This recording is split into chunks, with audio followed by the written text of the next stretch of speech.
While the sun returns, North Charleston neighbors survey the wake of the storm. The water came up through the garage initially. The water receded, but its mark indelible on Amanda Smith's house. With this much water, you lose all your floors, you lose any furniture that was touching the floors. 6 inches of floodwater inside her home over the weekend.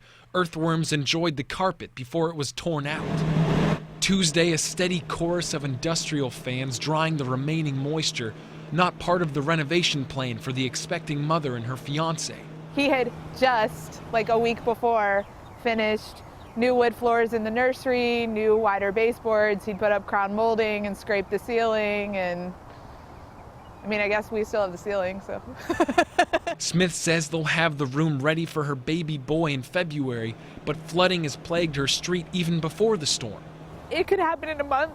It might wait a year, but this is what happens on New Ryder Road, and it's been happening since 2008.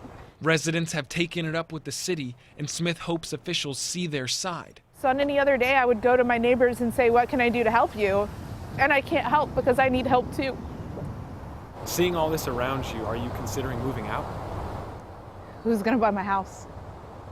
And what kind of person would I be to put it on the market and ask somebody to go through this, knowing that it's gonna happen?